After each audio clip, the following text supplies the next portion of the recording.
going on, everybody? Welcome to episode 4 of the Clicker Cast. We are joined, as always. I'm sorry, I'm like half here, half not. I've been taking a week off of streaming, and like my brain's not with me. It hasn't been this entire week, so I apologize in advance. But we're getting this done regardless. We got a hell of an episode to talk about today. Yes.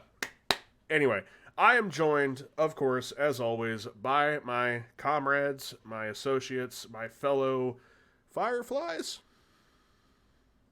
Yeah, we'll go. Sure. We'll go with that for now. All right. My fellow survivalists. There we go. Yeah. That's good. Someone in the better. comments is going to argue that we're not Fireflies or something. Anyway, Ballistic Gaming, ArtyTheGamer. Man, we have got quite a bit to talk about. This past episode 4 of The Last of Us, was insane. 3? Was it 3? Fuck. It was Three. Forgive me. Four Yeah, is yeah. just- yep. Forgive me. Four We're is coming. this week. Four We're is coming coming. up. We're coming up to 3, right? Yeah, man. There was a lot that happened. So Yeah. Yeah. right out of the gate, 2 things, and this is old news as to where we're at right now. But for reference sake, this is being filmed on the 3rd of February. On the 29th of January, someone pronounce her name again, please. Annie Worshing. Thank you. I didn't want to mispronounce it and then have the internet mad at me. The original voice actress for Tess out of The Last of Us unfortunately passed away due to an unspecified cancer on January 29th. So obviously, like, this is kind of a new thing between us here at the Clicker Cast, but regardless, we do send our thoughts out to the family. Yes. It's a tragedy, to say the least. She was only 49, I think it said. It's crazy. Yeah, it's super young. Way too young. Yeah. So, but as unfortunate as it is, she did a hell of a job with Tess. Granted, how short that role was, but yeah. But getting the sad and unfortunate out of the way, moving on to something that's a little bit more awesome. We got guaranteed a season 2. Yes. So with that, Abby's on her way. Like, she has to be, Oh, yeah. right? 100%. You can't have Oh, you yeah. can't have that without Abby. Yeah. You can't. So, I'm just gonna throw it out there. Any like first impression thoughts of who you might cast as Abby? I don't Not a remember. clue. I don't remember the I- girl's name we spoke Not a about clue. last week, but Something Shannon Barry, yeah, Shannon Barry. That was it. I think. Yeah, I have I have the slightest clue, man. not the slightest clue. Yeah. The only thing I know for a fact about that, at least the voice actress, is she said with anything relating back to Abby again, she'd be down to. But I don't know if that means show-wise or just voice acting-wise. Right. I don't know, man. It's gonna be interesting because like I definitely didn't ever think that we were gonna get Bella Ramsey as Ellie, but I mean here we fucking are, Yeah. and she's killing it. Oh yeah. So, I will say, I also didn't talk to either of you about this pre-show here, but I think you shared the article, Artie, on Twitter about Naughty Dog allegedly not continuing or going forward with any more Uncharted / Yeah. The Last of Us games. Yeah. Now, The Last of Us 3 has been rumored, I'll say, for a bit now, but Neil Druckmann has come out and said himself, and like you can search his Twitter, there's visible evidence that if there's not a compelling story, like it, because the Last of Us games are very story driven, like that's their fucking purpose. Yes. They are story driven games, and Neil has come out and said that if there's not a good story there, he's not proceeding. So I guess, like, do you guys think we need a third? Like, Artie, obviously you still haven't beaten the second one, I'm still assuming, correct? Nope. Come on now. Right. So, I guess Ballistic, this would be more directed towards you, because you and I have beaten the games at least. Artie, you can still obviously answer. But us knowing the ending, the way it ended, do you want a third? Because I'm not sure I do. Um, And obviously, let's not spoil it for the third party here. yeah, I'm not. There was still some unanswered questions. Is it enough to give us an entire third game in the reference of what we've had thus far? I don't know, because there's still a lot that can be done with it. There is, because there's that entire, party wise, there's a lot you could do with that, the way it ended and like kind of what Mm-hmm. It's open ended, I think. I'm not too sure. I really am. I'm not. I would like to see it, but I'm not good with how it ended, but it could end there. I'm torn because part of me wants a third, because it did end the way it did, which I don't know. It was kind of like a Walking Dead ending. You had more answers than you did questions, or you had more questions than you did answers. Excuse me. And I don't know, like I wasn't incredibly satisfied with the ending of the second one. It was still a gorgeous game. I loved every minute of it, even with playing as Abby. She came around at some point. Some point. But I don't know, man. Like, I agree with Neil though. Like, that story has got to be like, if that story misses, they're gonna hear about it. That the internet is gonna load them up. Yeah, because the way he was explaining it, The Last of Us in its series, if you think about it, is a love based sequence of a story. But the kind of love you have, the way they play it out, it's a really well written love story, almost like within the game itself. So you have to have that aspect still going into the third game. Yeah. And that's what he said. That's the basis. If they can't find a compelling story, that love-based story,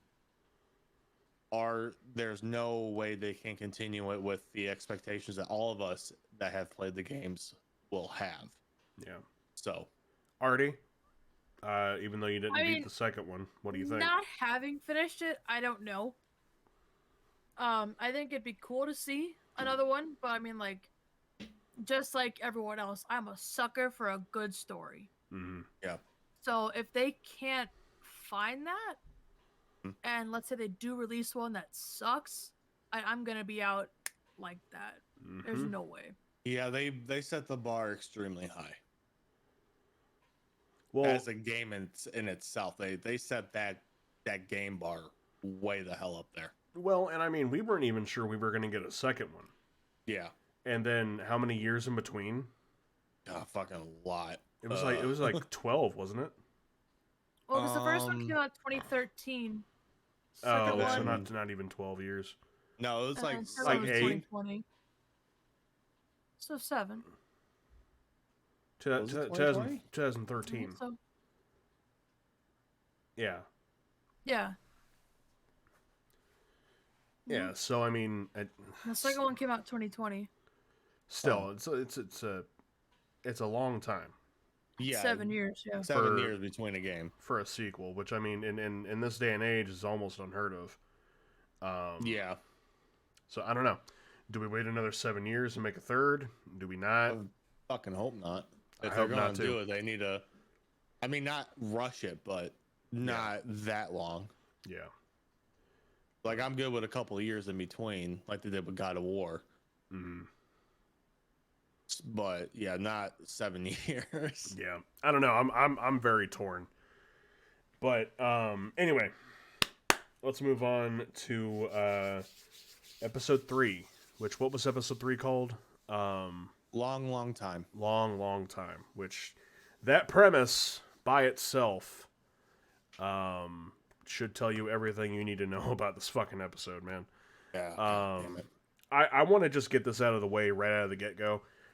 I was very surprised, and it's not for the reason you think. Yep. I was very surprised of the lack of negativity coming from the internet on this one. Yeah. Yeah. I agree. Yeah. Because like I apologize to the Last of Us fans that aren't in this podcast with us. I'm sorry. I expect certain things from the internet, especially when, homosexuality comes up, especially when we divert from known ideas and known stories. Yep. I expect backlash. I expect people to get pissed. And I was very pleasantly surprised. So first and foremost, Good job, Internet. round of Congrats applause. for not being shit people. Yeah, Yes, yeah, literally, 100%. man. So, but I also just kind of want to get this one out of the way because this one's obviously another big one. I was also very surprised, as I'm sure the both of you were, with this episode, with it being so polar opposite. Well, not polar opposite, but being very different from the game. There was, except for a couple things, very minute things, it went 100% away from the game. Oh, yeah. Actually, I think it went 100% away from the game. I don't think there was anything from the game in this episode at all. Correct me if I'm wrong, but I don't think there was. Well, the scene with the plane crash, that was from the game. Plane crash. You know, where they're looking off into the hill and you see the plane. Oh, fuck. Yeah, okay, never mind. That it's a very small scene, but it was from the game. But like that's the only thing. Okay. Because it was that moment between Ellie and Joel of like, oh man, you got to be on one of those, and you were in the air and all that. Yeah, that's right. I forgot that was in the game. That was such a small part in the game too. Yeah, no, it was just a passing cutscene. Yeah, I forgot about that. Yeah, no, but yeah, like they took the story that, I mean, first and foremost, they took us and just dropped us on our head. Because like we expected to have a bloater, we expected to come in to see like a gymnasium, and we expected this and like a big all fight scene, and then like Bella Ramsey and Nick Offerman were gonna have a scene together, and Pedro Pascal and Nick Offerman were gonna have a thing, and then none of that. No, I right before we did this, I rewatched our podcast and especially the ending to that. Mm-hmm. And I was listening again to all of our not expectations, but our theory on how this episode is going to play out, and we were all very wrong. Oh yeah. Yeah. Like extremely wrong. Every one of us was like, yeah, they're going to end this with the bloater, blah blah blah. Nope. No, we didn't see one infected that entire episode either. Which is crazy also to think about, considering that it's a show about zombies, and well, not zombies, but zombies. But then we have episodes like we did to where, and I mean, first and foremost, I just want to say, I thought this episode took a premise from the game that we already didn't have a lot of stuff about, and evolved it. They amped it up by 10. Yeah, because Bill and Frank were just two characters that we really didn't know a whole lot about. Obviously, Bill was, kind of a sociopath and very, very prepared. But like, that was it. And then, you fight the bloater in high school and you move on. Yep. In this one, Ellie and Bill never meet. And the only time that Bill and Joel were in the same scene was years before the virus got, quote unquote, really bad. So, yeah. I don't know. But I guess let's start at the top here and work our way down. I have got for our viewers, you'll see this. Our listeners won't, but I have got a book's worth of notes for this one. A lot of notes. I've got I take a lot of notes when I watch the episode. So be prepared. This is the long haul. Yeah. Well, I mean, the episode itself was over an hour long. Yes, it was. And there's a lot to unpack. Yeah, there Oh, really was. And like after the end of the episode, I kind of just sat there and I just let it all digest, and it was like, man. And I don't know, I just like the internet, I expected I was going to be mad, and I wasn't. Yeah. I wasn't at all. I was actually very happy. It took me initially by surprise. I'm Yeah. not gonna lie. I'm not gonna lie to you guys. It took me by surprise. I was questioning it. And then it started to play out, and I'm like, okay. Like, it took me a little bit to kind of start getting into the episode just because of how drastically it started to change. Because again, I went in there with expectations. None of that happened. Nope. So Not a bit. Nope. Which I guess that's going to be my first thing here. Were you disappointed about the not having a bloater? Because part of me kind of was, because I was really like, first and foremost, I was really curious how they were going to do the bloater. If it was going to be full CGI, like half, the practical, like they did with the clicker. Yeah. But also, like, I'm sorry, that was a major fight in the game. I really wanted to see it happen, but I mean, who says we won't get it still? I mean, we've still got a lot of episodes left. Yeah, we're definitely getting it because they're We're gonna get it. It's it. not gonna be the same though. Yeah. Was I disappointed? Not for really. that. Not for the no bloater.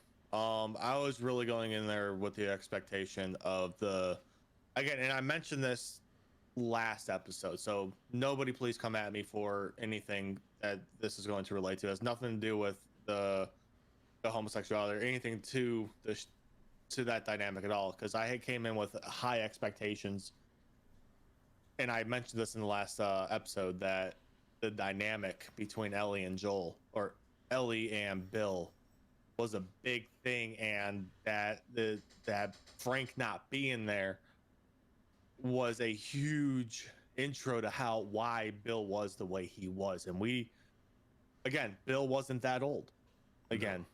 In the game as he was here. So that being said, I enjoyed the episode when I let it digest. Yeah. Like you did. I had to let it kind of sink in. So that's my thoughts on that one. Okay. It's interesting. I don't know. I wasn't disappointed. I liked it. Do you like not having the bloater? Not even just that. It was like, overall. Yeah. Like, once I kind of saw the pacing of it, I was like, oh, there's no way we're getting one. No way. Yeah. But I know there's still one coming. Right. So I'm not worried about it. Yeah. I wasn't worried about that at all. And I guess, like, I'm going to sound like a broken record here. I look forward to that kind of shit, the bloater, like the clicker. I'm an OG kind of like, what do they call it?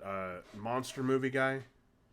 Creature feature. That's what they used to call it. Creature from the Black Lagoon, the old wolf man, shit like that. I'm a sucker for that kind of stuff. I love practical effects. I love prosthetics, that entire deal. I'm sure the two of you understand, being, haunted house entertainers. Yeah. I don't know if that's the technical term for it. Excuse me. But I mean, I'm a sucker for that kind of shit, and I love like picking apart that stuff. So I don't know. I still was very happy with the episode after the fact, but there was a very small part of me that was like, oh, we didn't get a bloater. Also, I just love that fight in the gym. Yeah. I mean, I'm gonna be completely honest. Watching the episode, I forgot all about bloaters. Really? That was the last thing on my mind. Yeah. Yeah, I didn't even think about that at all either. During the episode, definitely, I would agree. It just, like I said, it initially caught me off guard because, again, I still went in with the expectation, like, because I was still in my head, like, okay, this is just a flashback. And then they're going to go into everything, and then it just kept on going and going and going, and I'm like, I was wrong. Right, yeah. Like 3/4 of that fucking episode, I was entirely thinking I was going to go back to the way I planned it out and how I thought it was going to be, and it not even close. No, not at all. Not at all. So, So, as I just said, I've got a lot of notes. I'm gonna try to like sum a lot of these up as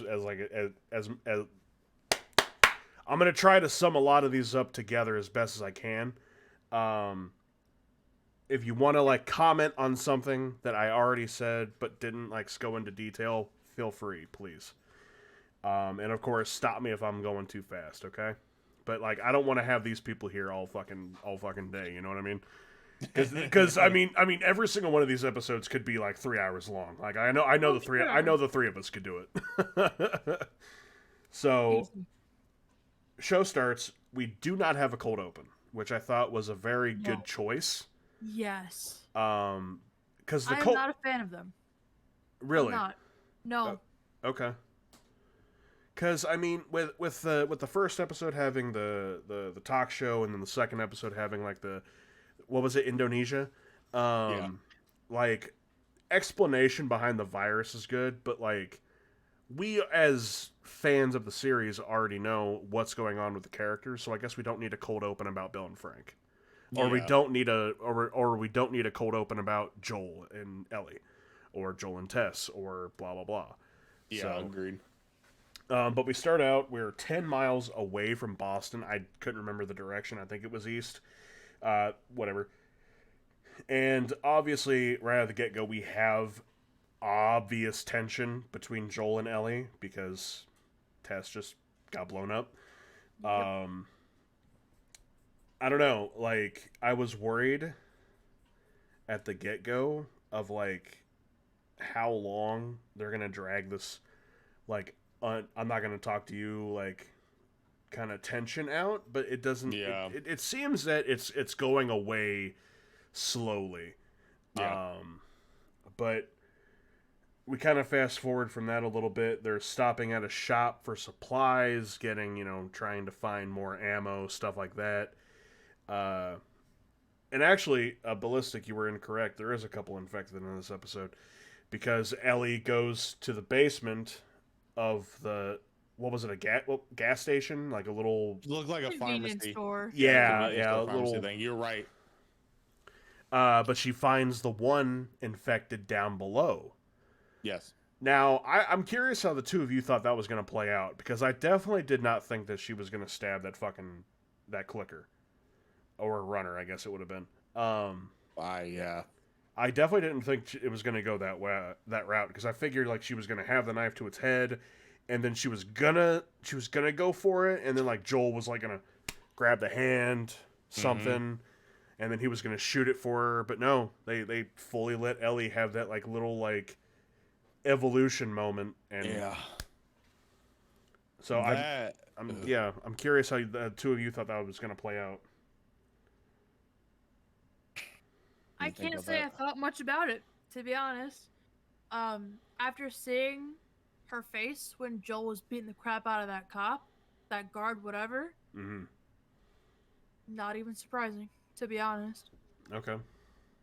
Yeah, I don't think it was entirely surprising. I like the way they did it as an evolution for her character arc, because you kind of saw that like cold look as she did it, Mm-hmm. like almost a satisfaction, almost putting the knife through that runner's head. Yeah, definitely. Because you also kind of have to think, right before this was Tess. Mm-hmm. Yeah, So that might be like her, like, okay, I can at least kill one of them. yeah. I didn't even think Couldn't about kill that. the one that saved Tess, but I got one. Yeah, I didn't even think about that. Kind of like a guilt moment almost, Kinda. in Yeah, I the could back see of her it. mind. Yeah. Yeah. Odd little side note. I really enjoyed personally the Mortal Kombat 2 arcade cabinet that made a cameo in there. That was great. I thought that was Yeah. that was super funny. That was good. And you get another little excerpt about Riley as well in that little Yup. scene too. Yup. Which That was kind of taken from the Sure do. game. That was taken from the game. yeah, I guess it was, wasn't it? Yeah, that was taken from the game. I don't know. Part of me was kind of hoping there'd be a little bit of back and forth from Joel and Ellie about like Joel used to play those games when they came out back when he was a kid or something like that. But Yeah. I don't know. we're still getting past the whole Tess is dead, we need to move forward type deal. But Yeah, because I don't Yep. think it was that long after. I don't think they shot forward that much time no, definitely not. because they're still in the same area. Because obviously, Bill and Frank's place was within, day or two travel. I'm assuming from where their Boston QZ was. Yeah. Yep. So a little funny note too. Obviously, I was watching the show with my wife. I was telling her that in the game, you did not get that early a nice gun like an M16. I know it's bullshit, ain't it? So I was like, man, that's kind of shit. Like you had to deal with like a fucking Car 98 and a 9mm Rosetta or Rosetta. Whatever the hell, I don't know guns. Yeah. You had a handgun and a goddamn Car 98. And then immediately he puts it away underneath the fucking flooring of the little like super duper mart or whatever, and and then they move forward. But I thought that was kind of funny. I like that though because they kind of made it more practical. Right. Because you can't. It's going to be super hard to find that kind of ammo. Right. Well, we thought until the end of the episode. No, good thing Bill had replacement guns. So Yeah. True. But actually, that's a funny little side note too. We don't know where that kind of ammo is going to be at. Well, now we do. Yeah, they have a duffel bag of it. Yeah. But moving forward from that, we had that moment from the game that we just spoke about a little bit ago with the plane crash, which I did see from it was again on TikTok because what TikTok likes to do is they rip the scene from the show, put it right on top of the game, and the audio shared, and like it's just like the view scene, man, ripped right out of the game. Yep. I didn't even remember that.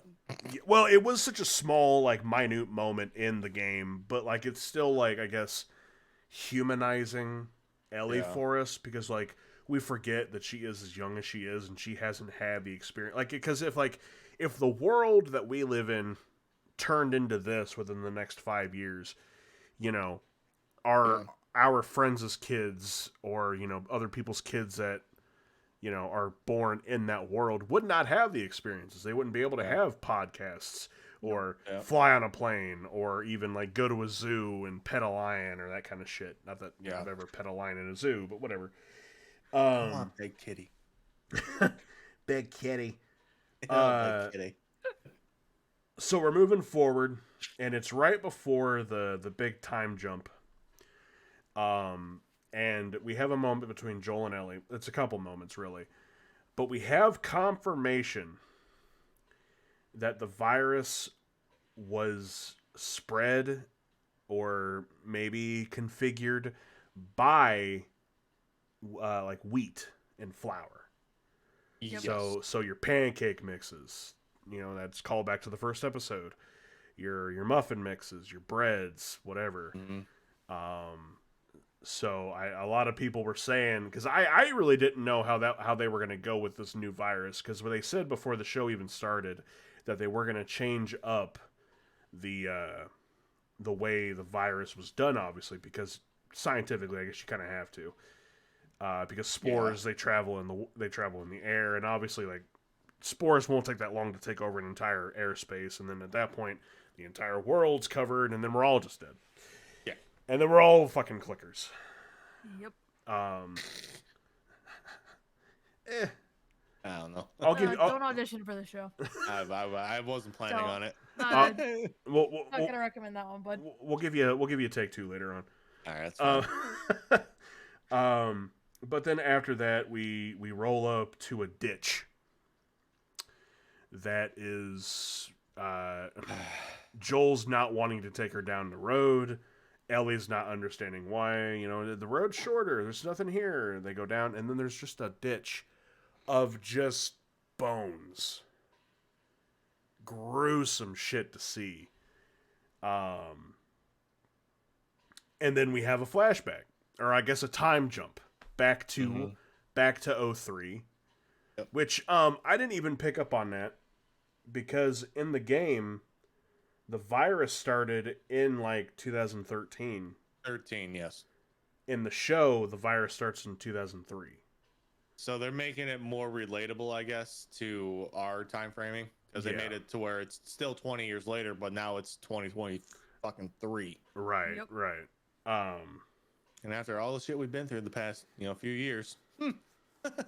Well, it's kind of crazy to think about, but they've come out and said that this kind of virus isn't completely false. That it's highly unlikely, but could happen. Yeah, because it's a real thing. Yeah. That's the bitch of it. Google it, folks. Google it. We've all seen the video. Cordyceps. But we jump back to 03 with Bill, and the amount of people that are just being thrown into trucks and traveled, and like they're searching like this cul-de-sac almost. Did you know right out of the gate that it was Bill? Yes. Had to, right? Pretty much. 100%. Yeah, because like you got the cops going through and everything, and then you go down to the basement, the bunker, the basement underneath the basement. Yep. And there he is, fucking Nick Offerman. Which I just gotta say for the record, Nick Offerman rocked it. He looked like Bill, man. Yeah. Like I know they have professionals that do the shit. I know they have professional people that like go in, they learn this craft, they do it well. Jesus Christ, he looked like fucking Bill, man. He did. It blew my mind. He did great. You did a damn good job. I've been really happy with all the casting so far. Yeah. I think it's been amazing. Agreed. Little side note, I thought it was really dirty how they did that fucking time jump though. When they zoomed in onto the bones of and it looked like a kid's clothing, and then they jump it back and you see those two in the fucking rough. truck. That was dirty. Dirty, Craig. Dirty. Yeah. That was fucking dirty. Yeah. So we have the time jump, and the cops can't find Bill, obviously, because he's in a basement underneath a basement. Like I said, the Bill is a doomsday prepper. Like he is in a nuke. What do they call it? A nuke room. Bomb shelter, whatever the hell they call it, and it's just loaded. Ammunition, rations, supplies, whatever the hell you need. He's ready to go. Everybody leaves the cul-de-sac, and now he runs out with the gas mask on, gun in hand, looking for people. He's gonna shoot some people. Not a soul, not a single soul out in this cul-de-sac, and he takes off the gas mask. That's when we actually have our first physical look at Nick Offerman as Bill, which I just, once again, Nick, not that you're going to watch this, but man, you fucking killed it. You got the Eroe seal of approval, man. But the one thing I always think about with zombie movies and survival movies, like, The Day After Tomorrow, 2012, San Andreas, Dawn of the Dead, Land of the Dead, whatever. Where's the first place most people think they're gonna go, man? You're gonna go to a fucking hardware store. That's literally the first place I'm gonna go. That's what fucking Bill did. He went to his local Home Depot, which I was like, my man. Well, it's kind of funny because on TikTok, I saw this on TikTok. They kind of shouted out Parks and Rec a little bit. There was several subtle, pokes to his character. What was it? Ron Swanson from Parks and Rec. Ron Swanson, yeah. Yeah, there's several little pokes, and granted, I've never seen the show, but I know enough about the show. Yeah. I don't know, man, but I had to laugh. I laughed audibly. That's not the word. I laughed out loud. LOL'd. Yeah, I LOL'd. I've been off for a fucking week, y'all. Give me a break. When he went to the Home Depot, because I was like, that's. Yeah. It's the common sense. They brought common sense into the goddamn show. Yeah. Yep. Good job. But he goes to Home Depot, he gets all this shit, he completely completely covers the cul-de-sac in barbed wire fencing, booby traps, everything that he could need. Yeah. And then he's cooking a steak, Like I said, a lot of little pokes to Ron Swanson. Although Ron wouldn't eat those vegetables that he had, but whatever. That steak looked fucking good though. Oh my god, the God food damn. the food in this episode looked phenomenal. Amazing. I know, it's like this motherfucker has it made, man. Oh my god. But he's sitting down, he's having dinner, he's on his monitors. He catches a clicker walking in that blows itself up, and of course he has that little like Nick Offerman giggle. Oh yeah. Yep. Loved it. I loved that so much. But he's out doing more work, and wouldn't you know it, someone falls in one of his traps. Yep. And it's like we all knew who it was. But it's Frank. And I also just want to say, we had, like, if you played the games, you know, you had zero, pretty much negative amounts of story on Frank. You had no idea what he looked like. You had no idea what his personality was like, how he talked, you know, like how he dressed. Like all you knew is that he had a Hawaiian shirt on. Yeah. That's all you knew.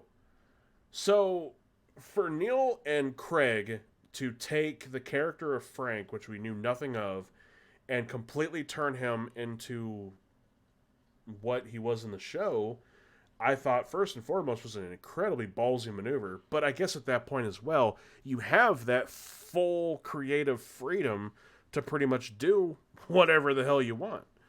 And I'm drawing a blank on the actor's name who played Frank. Murray Bartlett. There we go. Ballistic. Good timing. I was looking it up as you were talking because I had a feeling this would be brought up. My man, I appreciate you. And Frank fucking killed it. Yes. So he falls into the hole, and you know Bill's got the gun to him. Fast forward, he lets him into the house, and he feeds him, which is something that Bill doesn't fucking do. Nope. Mm-hmm. If I let you in and feed you, then you're gonna tell every homeless hobo to come over and get a meal. Which Frank was just heading through over to Boston, which I thought was a nice little callback as well, because then that makes another question for me anyway. Like, was Frank gonna go be a part of the Fireflies? Like, maybe, who knows? Unfortunately, we won't ever know. Well, I think like time frame wise, I don't think the Fireflies were yet formed in that aspect. I think the time jump when you met Frank was only a few years, 4 years, possibly. I think? Yeah, I think it was 4 7, wasn't years after the initial outbreak. So I don't think there was. So I think he was just a survivalist or somebody that was just trying to make it by. That's a solid point. I didn't think about that one either. But it's slowly after that dinner that we start to that they start to really show where these characters are going to go. Yeah. Frank goes and plays, which one of you is going to have to remind me the name of the song, as I don't think I wrote it down. I'm pretty sure it's Long Long Time. I don't remember. By that Linda, whoever the fuck. Oh, yep, here it is. I did write it down. Long Time by Linda Ronstadt. There it is. The Ronstadt? Okay. I did write it down. Look at me. Frank begins to play it on the computer on the piano. And he's Not of course well. he's butchering it. I don't know. At first, I was like, "Oh, damn, that's not bad." Yeah, you get it, Frank. Get it, son. Because I have no musical ability in my body, so I'm like, "Yeah, get it, Frank, get it." And then Bill steps up and just home run, knocks it out of the goddamn park. And then after that, we, like, in the game, Bill told Joel and Ellie that Frank was his lover. Like, he said that to Joel in the game. So, I mean, it was heavily implied. Yeah. But, like, he didn't have anything to go off of, once again, because Frank was non-existent in the game. They, like, it happens in the show. Like it's Yes. there. It's there. It's present. It's accounted for. They have a very touching moment after the piano. I won't go into further details, obviously. Keep things a little PG around here. um, but they share a very intimate, beautiful moment together. Yep. At this point, where are your guys' heads at in the show? That Or in the episode, I guess. I was not prepared to see some pancake making at that time. so that's a way to word All right, it. all right, Not yeah. ready. I'm mixing the Bisquick or whatever the fuck, yeah. I mean, hey, Wasn't ready for that. Yeah, I don't think any of us were. It caught me. It's one of the things that it caught me off guard. Yeah. Because you don't in the game, you don't see Bill as that kind of person. Just the way they were portraying him in the game. He was very hardened. He was very self-centered. It was for him and him only. And to get this aspect of him essentially caring for somebody else, you didn't really know that really with his character in the game. Right. Especially in like that in a romantic aspect like that. Yeah, it's like I've said a few times now with the creative freedom that you have with these characters now, since you're going away from the original story of the game, you just you have that creative freedom to do pretty much whatever you want, and it was a very great love story told, but after all of the intimate moment, the piano and everything, we have another time jump, which is going to become a very a reoccurring thing in this episode apparently. Yeah. We have a 3-year time jump, and immediately it's a polar opposite version of what we just last saw them in, because they're arguing. And yes, they're like, I think Frank is wanting to invite people over because he's trying to get stuff prepared for people in case they come by. Bill wants none of it, obviously, because he's still a shut-in. He doesn't want people, like, he's very much a prepper. Like, he is prepared to spend the rest of his days by himself. Yep. Not that he wants to now, but whatever. Fast forward a little bit, and we have a surprising cameo, or not cameo, but entrance by Joel and Tess, sitting down having lunch, which was very weird to see, because once again I'll refer back to the game. After Sarah dies and you move forward to the new world of The Last of Us, you don't see old Joel anymore. Like you have battle hardened, ready to kill Joel, and it's weird to see Joel at a picnic, chilling with Tess and Frank and Bill, and it's just I don't know. It took me off guard completely. I was like, oh, okay, here we are. But it was good, man. Yeah, and just to backtrack, when Joel and Tess come through, there was no time jump. I'm looking at Cliff Notes right now for the episode, and there was no time jump just yet. Because the time jump that you're, the 2010 time jump is something completely different. Oh, fair enough. Only reason why I know that right now. Right. But so we have some back and forth between everybody, and Joel and Bill are kind of on the same page of like, we don't need to do this, and Frank and Tess are on their same page of like, oh well, let's talk about this, talk about that, and it little side note that I found funny. It was actually Frank who came up with the music code. Yeah, I thought that was really interesting. Yeah. 80s are trouble and everything. I the second I saw that, I was like, whoa, wait a minute, that was Frank. Okay.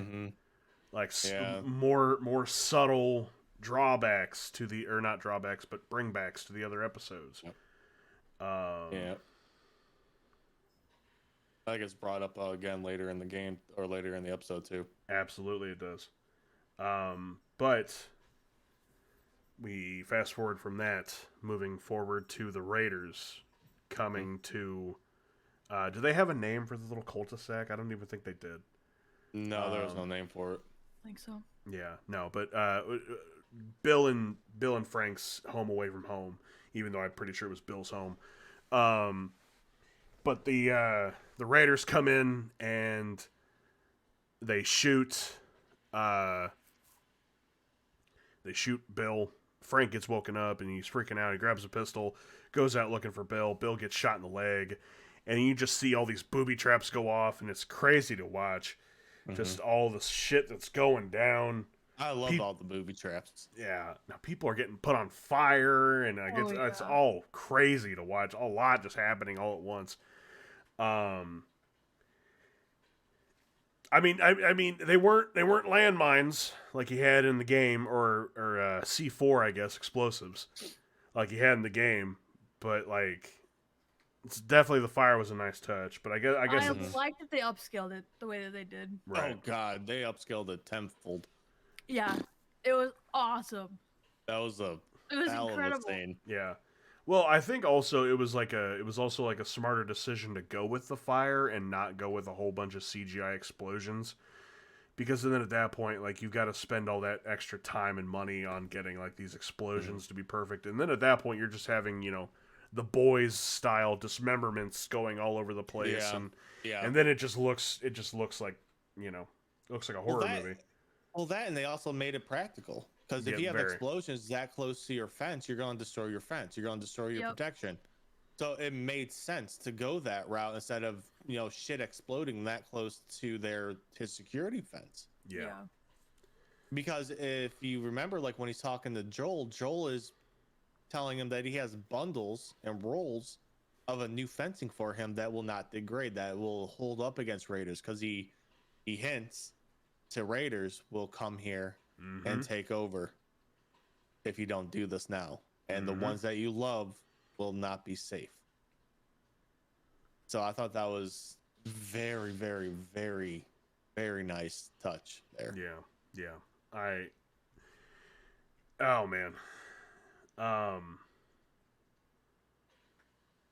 But then God, this is when the episode starts to take a turn. Because we have yet again another time jump. Except this one's 10 years. And, well, because, Bill, like, it looked like they were going to kill Bill right then and there after he got shot. Yeah. Which I was immediately like, now hold on. Yep. I was like, now hold on. That's. Yep. You can't kill him. That's not right. I think me and Artie both vocalized it as it was happening. We both looked at each other like, wait a fucking minute. Yeah. It fucking seemed like it. Like even him on the operating table, quote unquote. Yep. He's sitting there holding his injury, and Frank's like trying to like desperately get the bullet out and everything and wrap him up, and then we have a time jump of 10 years, and you see somebody in a wheelchair. However, it's not Bill. Nope. And that's when I kind of put two and two together on how the episode was going to end, was when we had that final 10-year time jump, and you see just how old Frank and Bill have gotten, and obviously Frank being in the wheelchair, and like he's not being able to move as well, and like you obviously can tell he's dying. Yeah. And it's that the last part of the episode was fucking just, it destroyed my heart. It destroyed everyone's heart. It was just heartbreaking, man. Yeah. But I'm gonna try to get through this here. Which I will say, I'm moving a bit faster than I thought I would. So basically Frank is dying, which they didn't ever really specify on like what was taking him. Me and my wife assumed it was cancer. Assumed anyway. I mean, it could be something else. In the podcast, they were saying either like MS or ALS. Yeah, that's they didn't want to specify. That's what Brackle said. She said it was probably MS with the kind of pills he was taking. Yeah, like it was a muscular disease essentially is what it went. Yeah. But he does not look good. No. And at one of their final conversations, Frank tells Bill how he wants to spend his last day. And he wants to go get married. He wants to pick out the clothes. He wants to have Bill cook him dinner one final time. And then he wants to put a bunch of pills into his wine, drink it, and go peacefully in the night. Yep. And it's exactly what happens. We then see a montage of just that. Them getting married. Them getting nice suits.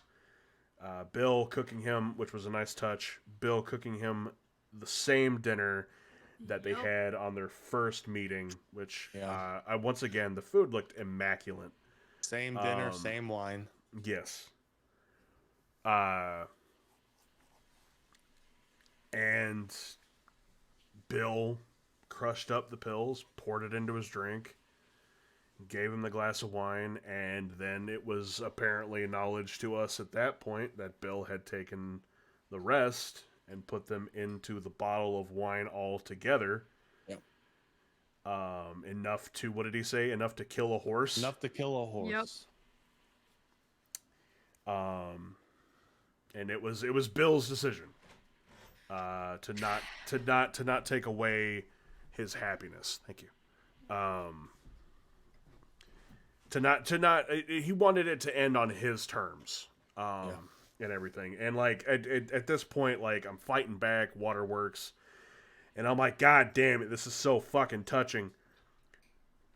I just wanted to bloat her. I didn't want to feel feelings. Right. But yeah, man, they go into the bedroom and almost like a turn of the switch.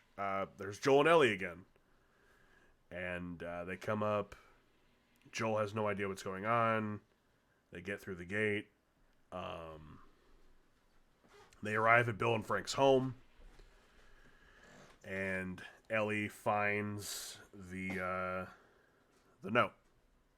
Yeah. Gives it to Joel after he's keeping Tess safe, which another little stab. The way she stops before she says it, and then Joel rips the note out of her hand and then reads it, and like walking out of the house, and these fuckers knew what they were doing. Oh yeah. With this episode, man. Oh my god. And well, because I'm looking at the quote. I got the quote pulled up that Frank says to Bill. And I want to read it just because of how touching, like, just because of how it's worded. Absolutely. And because so here it is. Give me one more good day. Take me to the boutique where I'll pick outfits for us. You'll wear what I ask and we'll get married. And you'll cook a delicious dinner. And you'll crush all these up as he's pulling the pills out of his pocket. Put them in my wine. I will drink it. Then you will take me by my hand, bring me to our bed, and I will fall asleep in your arms. Like, Man. Yeah, like it's stabby, stabby, stab, stab. Like, fuck, man. like just that, and it's like it's just a tiny paragraph, but it sums up the way the relationship that those two have gained over the past 20 years. Yeah. Because they go from 2020, when you wake up, when you wake up, when you see Bill or see Frank in the wheelchair, and then they jump forward that 3 years when you see him in bed, getting up. Yeah. And that's when they say that. I mean, it was a 20-year relationship. And I think that's lost on a lot of people. That's a long time to be together with somebody. Oh, yeah. Especially when they are the only one you have. It's not like how we are now. You could be together with someone for 20 plus years, but you have other people around you. They had only each other. Yeah. So I think it was a really, again, well written. Yeah, like it's definitely the biggest thing to take away from this episode is just how well written it was um and everything. Did Neil or Craig write this one? Was this one a Craig? This I think it may have been was Craig. I think it was. this 'Cause was written by Craig, directed by Peter Hoare. Gotcha. Okay. But God damn it. But Joel's about to barge into the bedroom, and we kind of like we already know. You see the plates on the dinner table. You see the wine bottles on the dinner table, and they're dusty. The food, the remains of the, what was it, rabbit? I think so. Yeah. Yeah. The remains of the rabbit are moldy and green, and flies going around it and everything, and you see all the dust everywhere, and you know it's been. They don't ever tell us how long, but you know it's been some time. Yeah. And then the note basically confirms what we assumed, that they are in the bedroom, and at this point they're probably just decomposed corpses, to not put it bluntly.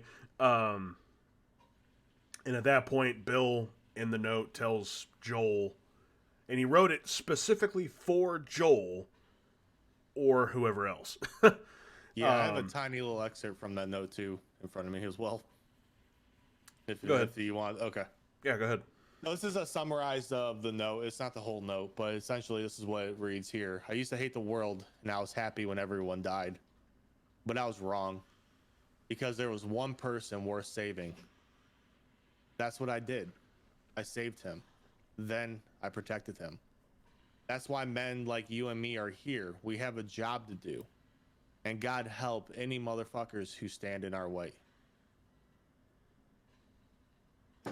That is the tiny excerpt. I mean, and yeah, you have Ellie that reads the part leading up to, and take, like when they're saying, take my truck. The guns are here. The key for the, where my guns are here. And protect Tess. That right there is fucking heart-wrenching, because at that point you already know Tess is dead. Right, yeah. So obviously it was written, Bill or Frank never knew about Tess. No. So yeah, that's fuck. But the ending of the episode, Joel and Ellie take a whole bunch of shit, and Ellie, it was kind of like a small scene. It wasn't really like, specified on a whole lot, but we knew it was coming. Ellie found a gun. Ellie found Frank's little 9mm that was in the drawer. So we're gonna have to deal with that later. I wonder if they're going to place it where I think they're going to. When Ellie kills her first person that's killing Joel and drowning him. In the game, she takes his gun and does it, but I wonder if that's. I'll be interested to see how that plays out. I bet you're onto something there. Yeah, I can only imagine. But then we find the truck, which that S10, man. I laughed when I saw it was an S10 because, like, I grew up in a town where everyone had a fucking S10, and I've seen trucks that look just like that too. And I was like, man, come on. Yep. It's also a copy from the game. Exactly. Yes. Carbon copy. Yes. Which, Exact goddamn. same truck. Well, go ahead. Well, I was gonna say, I mean, that's what happens when you have the guy that made the fucking game be your main director. Like, I mean, you're you're gonna have all those callbacks and all those like little moments of like that we can appreciate as as the people that put the time in that we did for the game. Well, speaking like of the callback to the game, I was geeking out solely over the clothing that they gave them. Yep. I was geeking out. It wasn't until after the fucking episode, like a couple days later. I don't remember if I saw it on Facebook or where the hell I saw it. The shirt, his game shirt, is the goddamn shirt that Frank is wearing. Yep. And I saw that a couple days after the episode, and I think I sent it to both of you guys. I was like, now I'm fucking sad again. This is bullshit. Yep. Yeah, Like, man. this is some bullshit. I was geeking over that shirt because they had Ellie's red shirt and long sleeves, and then they had, you know, him. I'm like, oh, they gave them their fucking clothing from the game. Yeah. I didn't even put two and two together. No, and like I mean, you're so excited about the characters getting their game accurate clothing, but then it's like, oh fuck. Yeah, it wasn't until a couple days later that I'm like, well, fuck. Now I'm not happy anymore. Yeah. But we get into the truck and we start driving off, and Ellie finds a cassette tape. Which I before I even get to that, Ellie's moment of like never being inside of a car. Mm-hmm. First of all, that blew my mind to even think about. I'm like, oh my god, she's never been in a fucking car. Like, she says it looks like a spaceship. Like, it totally fucking would to someone that's never been in one. I love that little fucking callback though. Yeah. Because if you know this from the second game, that I think even in the first game she kind of alludes to it as well, that she loves outer space, and I could relate. Yeah, definitely. I could relate. God damn. To our listeners, he pointed to it's some kind of picture on the back of his wall. Sorry. I always forget that there's an audio version of this. Sorry, guys. I'm not used to that. Say on Google, Apple, and Spotify. Also, we're on Amazon Music as well, which I thought was kind of crazy. Oh, no shit. Yeah, the eCast / ClickerCast is on Amazon Music. Yeah. Anyway. No time for cheap plugs. It's time to get sad again. Oh. But the episode ends on the long time by I deleted my notes, so I already forgot her name. Linda something. Thank you. Ramstat. Yeah. That one. Ramstat. Yeah. So the episode ends on that, which Joel's realization of what song it is. I was like, oh my god, he knows. Yeah. And then we roll credits, and we know. Then then you have the teaser for the next episode, which the next episode is going to be very action packed. We're going to have a lot to talk about that next episode too, especially episode 4 of the Clicker Cast. But I would be remiss if I did not talk about my personal favorite moment of the fucking episode, and there's a very specific reason I didn't talk about it until just now. The fucking strawberries. I fucking laughed Those so hard. So damn good. The giggle of the fucking giggle. The entire moment was great. It broke me, man. I was like, god damn it, because like Put on the strawberries, we're gonna squish them. Like, oh yeah, Not here on the strawberries. Oh yeah, yeah.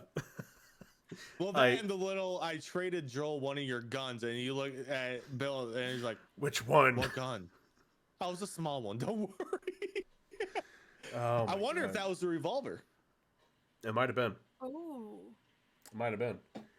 But no, that entire scene broke me, man. Because like the giggle and like it was just it's pure happiness. And then after that we go to the 10-year time jump and Well, you don't like now you just take for granted that kind of shit, and then you realize like, it's something they haven't had in probably obviously 10, 15 years. Yeah. It's like goddamn. Well, and it's something that you don't really think about in the apocalypse, especially like The Walking Dead touched on it every now and again, and other shows like that have, but like it's growing crops almost seems like it's an impossible idea. Yeah. And sure enough, they have a little strawberry garden, and like that scene, man. But after all of that, and you had time to digest the episode, I want your favorite part of the episode.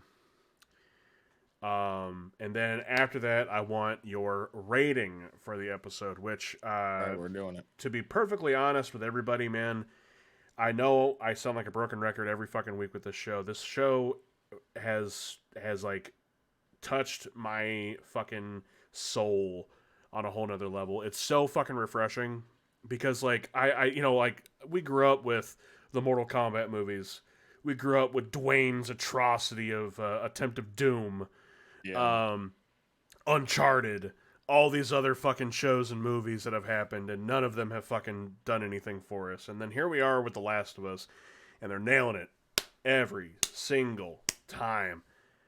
I gotta give it, once again, 3 in a row for me. 10 out of 10 from Eroe. Let me hear what you got.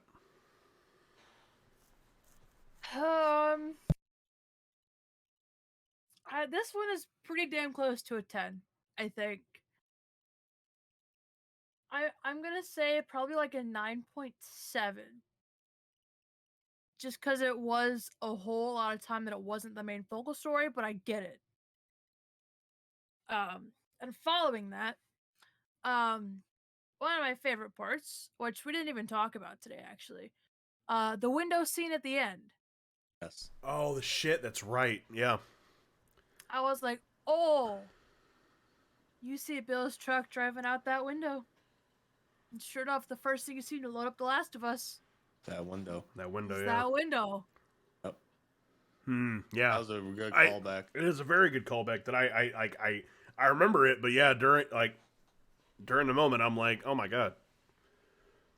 Well, they during the podcast they were talking about like they kind of played around with the idea of either opening or closing every episode with a curtain callback, a window callback like that.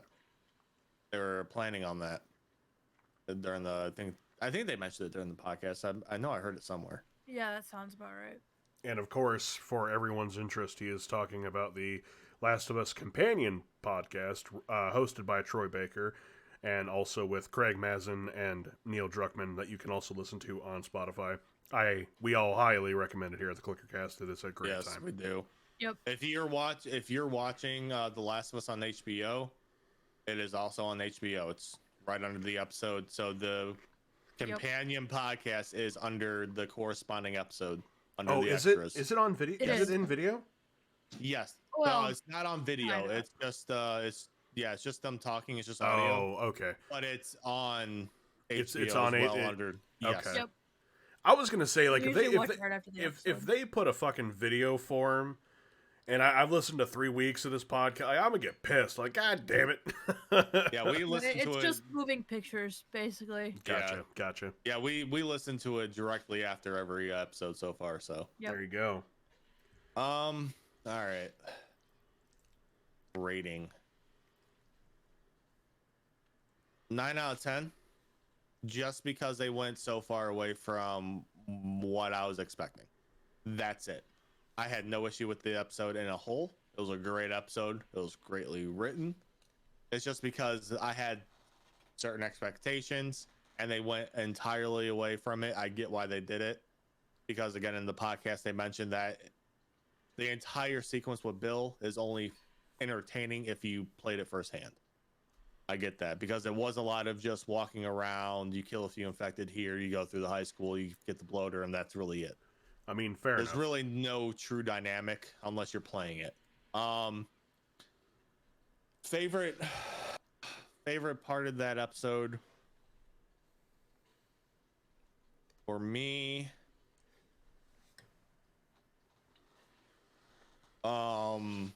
would be the callback to the radio towards the end of the episode when they're in the bunker and it's playing on a loop.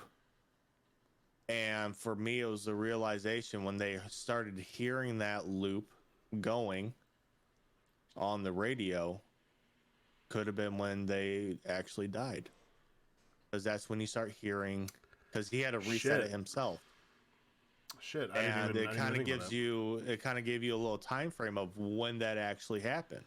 Right. So they were probably dead for a couple weeks leading up to them going to the house. Well, because I want to say when Ellie was reading that note, it was dated like August, and if I'm not mistaken, Joel and Ellie come in September. Okay, so yeah, so about a month or so. Okay. I say I didn't remember. I didn't recall hearing any date, but then again, like that, goddamn, there was so much in that episode. Yeah, there was a lot to unfold in that episode. Yeah. But I think that was I think that was like for me because it was you got a more of a time frame with everything, like how soon before they got there that actually happened. Yeah. Because it was inevitably going to happen, whether it would have been Tess and Joel getting there to do their normal runs there. They would have ran into that eventually. Yeah. So you kind of play it into that dynamic as well. And then you kind of start thinking about it like on another aspect. If it wasn't just an Ellie story or Ellie and Joel story, if it was just like a regular old day that they were going to do their normal runs, that they would do their trade runs, and then they would come in, and then that that note would mean something entirely different than what it did. I will say, moving forward here, having a show that, like, if you've never played the game and you see Joel, you see Ellie, you kind of already know that the show's about them. Mm-hmm. To then have this third episode be about two completely different characters that, like, again, if you've never played the games, you have no idea that they have any drawback to these characters, or callback rather. I still feel it was a very ballsy maneuver in order to just have a complete other episode dedicated to these other characters. But I feel like it paid off in the end. It was a very heartwarming, heartbreaking Yep. episode. Any final notes? Good job. I mean, Yeah. Yeah. I'm doing a good great job. job. There's 3 episodes, and I've almost cried at 2 of them. Yeah. Like, they're doing a damn good job. The writing in this is fucking. Again, like you, almost sound like a broken record when I mentioned this. The writing in this show, the timing. It's because a lot of people don't realize when you're writing for a series, it's all about timing. Mm-hmm. And this episode was placed at a very good time because again, if you're playing the game, it's very linear. You're in the same time zone. You're in the same time. Yeah. The entire game. You don't get these little flashbacks. You don't know about Frank. Again, they went almost 100% away from the game, but whatever. That's my deal because I'm, infatuated with this game series. That's just me. That's the way my brain is. That's the only reason why I, gave it the rating I gave it, was because of that. Well, it's also why we're here, is because we love these fucking games so much. Yeah, and that's why we're here. They did it a very well-rounded way. They gave Bill a goddamn character. Not some hardened asshole that's only out for himself. They gave him a true meaning. Yeah. And you get that that letter is also kind of what tested in telling him, getting it through to him that, Ellie matters. Because in that, in the note, we do this to save people. And, this is why we are here. So it's kind of driving it into Joel's head even more that he needs to care about Ellie. That Ellie is not just this thing that he needs to deliver. Yeah. Which I think we'll see eventually. I don't think we're going to get it anytime soon, but I think we're going to see that at least eventually. I'm curious on if they're going to go with the pacing of the game on that relationship point, because they don't get it like a true relationship towards the end of the game either. Right. Goddamn. So along with that, we also had the sneak preview for the next episode, which we've already all said that this next episode is going to be very action packed. Mm-hmm. And we also all assume that it's going to be the first episode that Ellie gets her first kill. So I guess seeing if that actually happens or not is going to be very interesting to see. Yeah. But with that, we just went just a little over an hour, so not too bad. With that, ladies and gentlemen, that's going to be it for the 3 of us here at the Clicker Cast. We love this fucking show. We're loving every minute of it so far. Yes. We would like to hear if you are too. So please reach out to us on any of our corresponding social medias. Of course, you can find me, Eroe, over at pretty much anything EROETTV. But you can also find my companions at Ballistic Gaming over on Twitch. episode 3, bro. On everything. Episode 3, bro. Come on, I thought we had this down already. So usually he goes first. But we appreciate everyone for tuning in as always. We will see you next week. And just to clarify as well, we have as a group again decided that Fridays are going to be our upload day. I know it was kind of wonky there for a minute. It's like episode 1 was on a Wednesday, episode 2 was on a Thursday. Whatever. Sound like Solomon Grundy. So I have updated socials, by the way. Okay. If you go to Linktree, so linktr.ee/ballistic_gaming__, you'll find all my socials and everything on there. Woo. Okay. I keep on forgetting I had this fucking thing. I mean, yeah. Everything's there. Because with my name, I have to have it different on certain platforms, so it's hard to mention. Artie, do you have one of those as well, or? I have a Beacons page actually, but it's ArtyTheGamer on everything regardless. Yeah, so. yeah. I also I had a link tree and then I switched it over to Beacons because I thought Beacons was a little cleaner, but whatever. So go like I said, go follow my my fellow survivalists on everything if you're not already, and that's gonna be it for us, ladies and gentlemen. We do very much appreciate you coming out, and we'll see you next Friday for episode 4 of the Clickercast. Y'all take care.